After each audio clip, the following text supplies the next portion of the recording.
Hi everybody, Daniela here with Parenting L'Chaim, and today I want to talk about behaviors. First, I want to talk about why they happen. Next, I want to talk about how to get rid of them. We all want to know. And third, I want to really talk about why it's not personal. So these are the three things that I want to cover in this video. So first, all behavior is a result of an unmet need. So our child has a need and it has not been met. So we need to figure out there are two categories of needs. So the first one is education. So it is possible that our child has not learned the proper behavior in this situation in which their need is to be educated. The second reason is an unmet need that we are not currently meeting in their life. And so the first thing we have to do as a parent is determine which of this is. So is this, I haven't taught my child this skill, or my child has not learned this skill yet, or is it a need that I need to meet for them? So how do we deal with that? So if we get rid of the behavior, we get rid of the need, we get rid of the behavior. So this is the most important part to remember is if we find out what the need behind the behavior. So the child that's tantruming, are they tired? Are they hungry? Are they on complete overstimulus? Did they eat too much candy at school today? What is going on that they need? Do they just need mom? Do they just need dad? Do they need a hug? Whatever that is. So we need to figure out what the need is. And once we found out the need, we can figure out if it's an education piece that we need to educate them through that need and how to meet that need themselves, or if it's a need that we need to meet for them at this age and developmental stage. So those are the kind of the key things. So all behavior is a result of an unmet need, whether that be bedwetting, tantruming, disrespect, talking back, whatever it is an unmet need in that child. The child maybe doesn't feel heard, the child doesn't feel special, the child doesn't feel safe. The child possibly just hasn't learned the skill of considering others or empathy, things like that. So there's lots of different needs. So is my child's need for me to meet the need, or is it my child's need for me to teach them how to meet their own need? And that's what we need to determine before we act. So number one, a behavior is not personal. A behavior is our child's way of getting their needs met. Whatever that is, they want my attention. They don't care that I'm writing. They don't care that I'm working. They don't care that, I'm trying to get dinner on the table. They have a need and they are trying to get that met. And that is not personal, even though sometimes it feels very, very personal as a parent, especially when it's at the grocery store and they're embarrassing us or in front of friends or family. But we want to remember, number one, that all behavior, again, a result of an unmet need. So do I need to teach or do I need to meet? So those are the questions you always need to ask yourself. The next thing is, again, remembering that this is not personal. Our children are trying to get their needs met, and that is it. That is it. They're not bad people. They're not spoiled. They're not brats.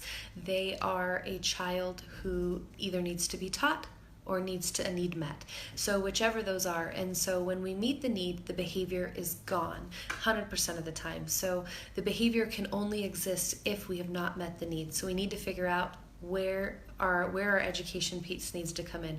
So if we're having a rough time at bedtime, we have either not taught self-soothing and self-coping skills, so that needs to be our goal, is to teach the child to meet their own needs. Or possibly we need to implement a safe environment. We need to put music on. We need to have a warm bath before bed, and we need to create a ritual that creates stability for our child.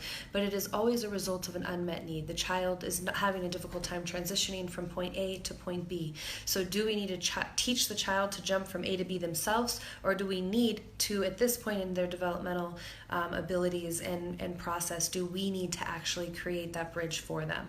So that is 90% of frustration, 90% of parents that reach out to me as a parenting coach is, I can't get rid of this behavior. I can't get rid of this. And so my first question is always what is the unmet need behind this behavior? Why is our kid doing this? Because the answer is not that our children are bad. It's not that they're evil. It's not that they like making mom's life miserable, although it feels that way sometimes.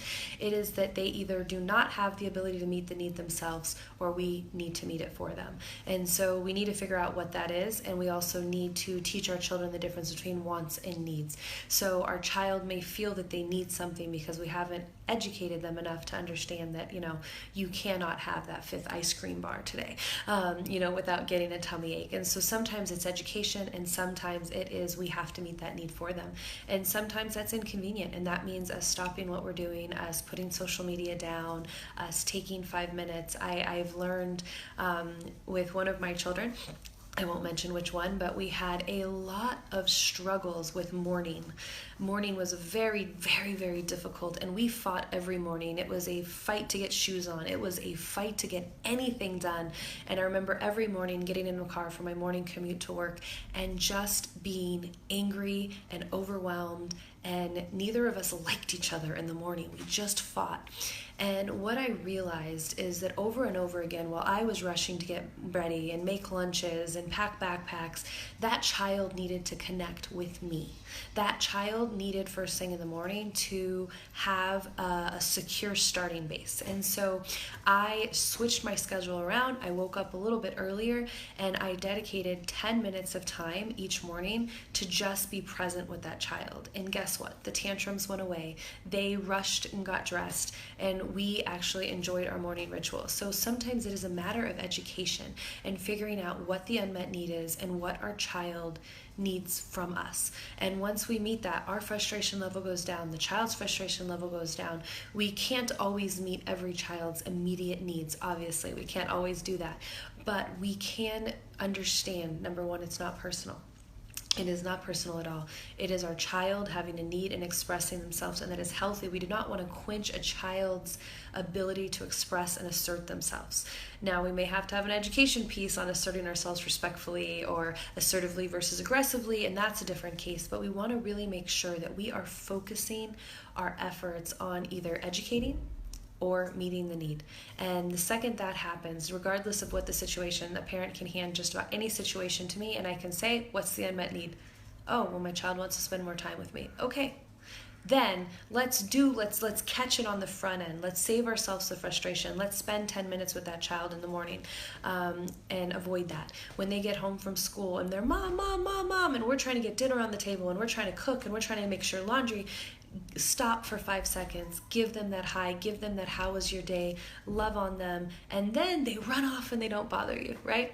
And so oftentimes, our children are just reacting to an unmet need. So if we can really learn everything as a result of an unmet need, and any behavior can be changed, modified, gotten rid of completely when we understand the root of the need that's not met for that child. Is it stability? Is it correction? Oftentimes it is sternness and disability and discipline from a parent. Oftentimes a child continually pushes boundaries because they need to know my mom and dad care about me and value me enough to say no. A lot of parents think that saying yes or being overly compliant and giving their child every gift and every toy that they didn't have shows love, when often that creates an insecure attachment with that child because things and items do not equal love. And so we want to make sure that we're giving the right message to our kids, that we are educating them properly, that we're saying yes when we need to say yes, we're showing up when we need to show up, and when we can't, we are teaching them coping skills and ways to meet their own needs. All right, thank you so much for listening to Parenting L'Chaim today. Have a wonderful day. Bye.